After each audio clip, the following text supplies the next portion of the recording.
নবীর সুপারিশ ছাড়া কিয়ামতের দিন কোনো বান্দা জান্নাতে যেতে পারবে না। আরো আসতে বলেন না। কিয়ামতের দিন নবী করিম সাল্লাল্লাহু আলাইহি ওয়াসাল্লামের সুপারিশ ছাড়া কোনো মানুষ জান্নাতে যেতে পারবে না। এবার বলেন, নবী করিম সাল্লাল্লাহু আলাইহি ওয়াসাল্লামের সুপারিশ আমরা লাভ করতে চাই কি চাই না? কারা কারা চাই? নবী করিম সাল্লাল্লাহু আলাইহি ওয়াসাল্লামের হাতে হাউজে কাউসারের পানি পান করতে চাই কি চাই না? নবী করিম সাল্লাল্লাহু আলাইহি ওয়াসাল্লামের সুপারিশ আমরা জান্নাতে যেতে চাই কি চাই না? যেতে হলে একটা জিনিস লাগবে। কয়টা জিনিস? সবাই আসতে বলেন। একটা। আরো আসতে বলেন। একটা। বলেন কয়টা জিনিস লাগবে? ওই জিনিসের নাম ঈমান। বলেন ওই জিনিসের নাম ঈমান। আরো আসতে বলেন ওই জিনিসের নাম ঈমান। দেখেন ঈমান কতটুকু লাগবে। দেখেন এই হাদিসটা শুনে নেন, হাদিসটা বলি শুনেন। এই হাদিসের শেষেই আসছে নবী করিম সাল্লাল্লাহু আলাইহি ওয়াসাল্লাম ধাপে ধাপে ধাপে ধাপে উম্মাহকে বের করবেন। সর্বশেষ বাহ্যিকভাবে দেখা যায় নবীর আর কোনো উম্মাহ জাহান্নামে নাই। তারপরও নবী করিম ইসলাম আল্লাহকে বলবেন, না আমি আল্লাহ জান্নাতে যাব না, আমার উম্মাহকে বের করেন। বলেন না সুবহানাল্লাহ। আল্লাহ বলবেন যান, এই ফেরেশতারা যাও, গিয়ে কি করো জানো? উখরুজ মান কানা ফি কলবিহি মিসকাল হাববাতিন মিন খারদালিন মিন ঈমান। বলেন না সুবহানাল্লাহ।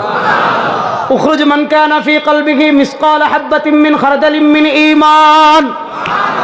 আল্লাহ বলবেন, ও ফেরেশতারা যাও তো জাহান্নামের একেবারে নিচে যাও, একদম নিচের জাহান্নামে যাও, গিয়ে দেখো তো আমার কোন নবীর ইতিম উম্মাহ মধ্যখানে পড়ে আছে কিনা। ফেরেশতারা একদম জাহান্নামের ফি দারকিল আসফালে যাবেন, একদম জাহান্নামের নিচে যাবেন, গিয়ে দেখবেন নবীর ইতিম উম্মাহর কোনো আমল নাই, গুনাহ পাহাড় পরিমাণ, গুনাহ সমুদ্র পরিমাণ, কিন্তু ওই কলবের সামান্য নিচে মিসকাল হাববাতিন মিন খারদালিন মিন ঈমান। নবী করিম ইসলাম হাদিসে বলেন, সরষের দানা পরিমাণ ঈমান পড়ে আছে অন্তরে। সরষের দানা চোখ দিয়ে দেখা যায় না, সরষের দানা চশমা দিয়ে দেখা যায় না, সরষের দানা দেখতে হলে লাগে অনুবীক্ষণ যন্ত্র। ওই সরষের দানা পরিমাণ ঈমান নিয়ে নবীর এক উম্মাহ জাহান্নামের অতলে পড়ে আছে। ফেরেশতারা তাদেরকে জাহান্নাম থেকে বের করে নিয়ে আসবেন, কারণ তার অন্তরে সরষের দানা পরিমাণ ঈমান আছে। মুসলিম শরীফের হাদিস, নবীর হাদিস মিথ্যা হতে পারে না। আল্লাহ রাব্বুল আলামিন জান্নাতে একটা নদী আছে, ওই নদীর নাম হলো নহরে হায়াত, জীবন নদী। আল্লাহ রাব্বুল আলামিন তাকে নহরে হায়াতে গোসল করাবেন, গোসল করে তাকে সুষ্ঠু অবয়বে আল্লাহর সামনে উপস্থিত করবেন। আল্লাহ তাকে বলবেন, ওই আমার বান্দা, তুই তো আমার ইতিম নবীর উম্মত রে, সামান্য ঈমান নিয়ে তোর অন্তরে সামান্য পরিমাণ ঈমান ছিল। ও আমার বান্দা, তুই জাহান্নামে চলে গিয়েছিলি, আমার নবীর সুপারিশে তোরে বের করে নিয়ে আসছি। ইয়া আব্দি তামান্না, ওই বান্দা তুই এখন চা, তুই যা চাইবে আমি তোকে তা দান করবো। ওই বান্দা বিশ্বাস করবে না, বলবে ইয়া রব্বি আতাস্তাহজিউ বি। বলেন না সুবহানাল্লাহ। ওই বান্দা বিশ্বাস করবে না, বলবে ইয়া রব্বি আতাস্তাহজিউ বি। আল্লাহ আপনি কি আমার সাথে ঠাট্টা করেন? আল্লাহ আপনি আমার সাথে কি মস্কারি করেন? আল্লাহ বললেন, না তোর সাথে মস্কারি করি না, যা তোরে দুনিয়া সমপরিমাণ 10টা জান্নাত দিয়ে দিলাম। তাহলে জান্নাতে যেতে কি লাগবে? আরো আসতে বলেন। জান্নাতে যেতে হলে লাগবে কি? এবার আবার আলোচনার শুরুতে আসেন। বলছিলাম নবী করিম সাল্লাল্লাহু আলাইহি ওয়াসাল্লাম, আল্লাহ মুরব্বি চাচা আপনি কি করতেছেন? ইন্না লিল্লাহি ওয়া ইন্না ইলাইহি রাজিউন। কেউ লাগবে না, বসেন বসেন বসেন বসেন, ওয়াজ শুনেন। সবার কষ্ট হচ্ছে, আমারও হবে। আপনি একজনে বাতাস করবেন, 10 জনের মনন। বসেন বসেন, লা হাওলা ওয়ালা কুওয়াতা ইল্লা বিল্লাহ। কিচ্ছু লাগবে না, শুনেন। একটু কষ্ট হলে নাকি বেশি হবে, কি বলেন? ভালো করে শুনেন, ফ্যানের আওয়াজে মাইককে ডিস্টার্ব করে। আমাকে নিয়ে আপনারা পেরেশানি হয় না, আপনারা কথা বুঝেন। হ্যাঁ, হাদিসের শুরু করেছিলাম, এবার আমরা আগে এই পয়েন্টে আসেন। নবীর হাতে হাউজে কাউসারের পানি পান করতে হলে, নবী করিম ইসলামের সুপারিশে জান্নাতে যেতে হলে সামান্য পরিমাণ ঈমানের শর্ত আছে না নাই? ঈমান ছাড়া কেউ নবীর সুপারিশ লাভ করতে পারবে না। এবার আলোচনার শুরুতে আবার আসেন। নবী করিম সাল্লাল্লাহু আলাইহি ওয়াসাল্লাম বলেছিলেন, ইন্নী আরাল ফিতনা খিলালা বুয়ুতিকুম কাওয়াকিল মাতার। নবী করিম সাল্লাল্লাহু আলাইহি ওয়াসাল্লাম বলেছিলেন, আমি দেখতে পাচ্ছি তোমাদের ঘরে ঘরে বৃষ্টির ফুটার মতো ফিতনা আসতেছে। আর বৃষ্টির ফুটার মতো যখন ফিতনা আসবে, উম্মার অবস্থা কেমন হবে? নবী করিম সাল্লাল্লাহু আলাইহি ওয়াসাল্লাম আরেক হাদিসে বলেন, বাদিরু বিল আমাল। ইমাম তিরমিজি রাহিমাহুল্লাহ সুনানুত তিরমিজিতে হাদিস এনেছেন। ইমাম নুআইম ইবনে হাম্মাদ আল মারওয়াজি কিতাবুল ফিতান হাদিস এনেছেন। ইমাম ইমাদউদ্দিন ইবনে কাসির রাহিমাহুল্লাহ তার কিতাবুল ফিতান ওয়াল মালাহিম হাদিস এনেছেন। নবী করিম সাল্লাল্লাহু আলাইহি ওয়াসাল্লাম বলেন, আমার উম্মতেরা শুনো, বাদিরু বিল আমাল ইউগশিল ফিতনা কা কিতাইল লাইল। আমার উম্মার কাছে এমন একটা সময় আসবে, আমার উম্মার উপর এমন একটা কাল আসবে, ইউগশিল ফিতনা কা কিতাইল লাইল, আমার উম্মাকে ফিতনা ঘিরে নিবে, ইউগশিল ফিতনা, আমার উম্মাকে ফিতনা ঘিরে নিবে রাতের অন্ধকারের মতো, রাতের অন্ধকারের মতো। দেখেন এখন সোনাইমুড়িতে রাত না দিন, আলো না অন্ধকার, ঢাকায় রাত না দিন, আলো না অন্ধকার, সিলেটে রাত না দিন, আলো না অন্ধকার। রাত যখন হয় পুরো এলাকার বাজার বলেন, ঘর বলেন, পাহাড় বলেন, নদী বলেন, সাগর বলেন, সব অন্ধকার হয় কি হয় না?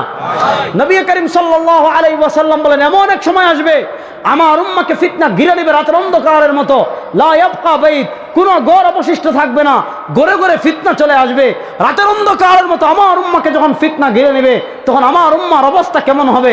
নবী করিম সাল্লাল্লাহু আলাইহি ওয়াসাল্লাম বলেন ইউসবিহুর রাজুলু ফিহা মুমিনা ওয়া ইউমসি কাফিরা ওয়া ইউমসি মুমিনা ওয়া ইউসবিহু কাফিরা।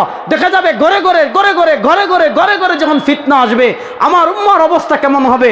হাবিব করিম সাল্লাল্লাহু আলাইহি ওয়াসাল্লাম 40 বছর 1400 বছর আগে ভবিষ্যৎবাণী করে গিয়েছেন রাতের অন্ধকারের মতো ফিতনা যখন ঘিরে নেবে উম্মার অবস্থা হবে, একজন সকালে থাকবে মুসলমান, ইউসবিহু রাজুলু ফিহা মুমিনা, একজন সকালে থাকবে মুসলমান, ওয়া ইউমসি কাফিরা, বিকেলে হয়ে যাবে কাফের, ওয়া ইউমসি মুমিনা, বিকেলে থাকবে মুসলমান, সারাত পেরিয়ে ওয়া ইউসবিহু কাফিরা, সকাল হওয়ার আগে সে কাফের হয়ে যাবে। কেন হয়ে যাবে? ওয়া ইয়াবিউ দীনহু বিআরদিন মিনাদ দুনিয়া বিকালিল, ওই সময় আমার উম্মার কাছে টাকার দাম হবে, পয়সার দাম হবে, দলের দাম হবে, নেতার দাম হবে, পদের দাম হবে, জায়গার দাম হবে, চাকরির দাম হবে, সব কিছুর দাম হবে, কিন্তু উম্মার কাছে একটা জিনিস সস্তা হয়ে যাবে, ওইটার নাম ঈমান। ওইটার নাম কি? ঠিক বললেন না? হাদিস বুঝেন, সব জায়গায় খালি ঠিক বেঠিক করেন না হুদাই। সব কিছুর দাম থাকবে, টাকা অনেক দাম, পয়সার অনেক দাম, স্বর্ণের অনেক দাম, জায়গার অনেক দাম, ব্যবসার অনেক দাম, বাজারের অনেক দাম, কিন্তু ঈমান তার কাছে দামি থাকবে? বলেন ঈমানের দাম তার কাছে থাকবে?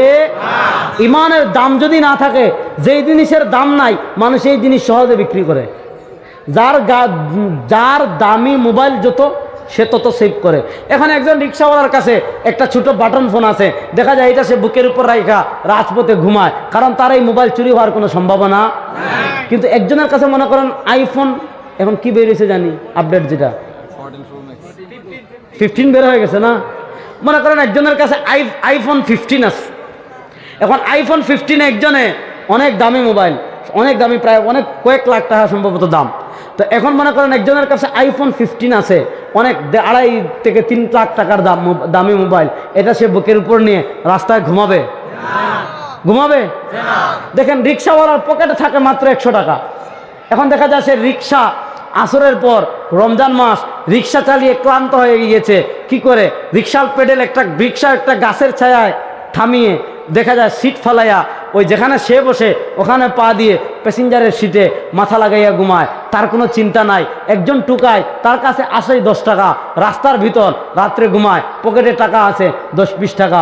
কিন্তু একজন হলো কোটি টাকার, তার কাছে টাকার ব্রিফকেস আছে, বলেন টাকার ব্রিফকেস নিয়ে রাস্তায় ঘুমাবে? গাছের নিচে ঘুমাবে?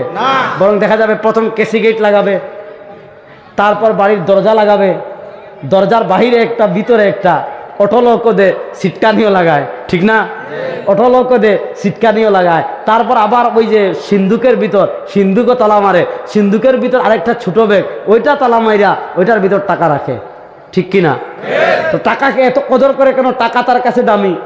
স্বর্ণকে এত কদর করে কেন? স্বর্ণ তার কাছে দামি। পয়সা, এরপরে মনে করেন আরও যত দামি জিনিস আছে, তাহলে বলেন আমাদের কাছে টাকার দাম বেশি না ঈমানের দাম বেশি? কেউ যদি 1 টাকাও না থাকে জাহান্নামে যাওয়ার সম্ভাবনা নাই যদি আমল করে, কিন্তু ঈমান না থাকলে চিরস্থায়ী জাহান্নামে। এবার দেখেন, যেই জিনিসের দাম তত বেশি সেই জিনিসের মানুষের কদর করা তত বেশি দরকার। এখন আমাদের সবচেয়ে বড় দামি জিনিসের নাম কি? আর যখন মানুষের কাছে ঈমানের কদর থাকবে না, কিয়ামতের আলামতগুলোর একটা আলামত, মানুষ ঈমান সম্পর্কে উদাসীন থাকবে।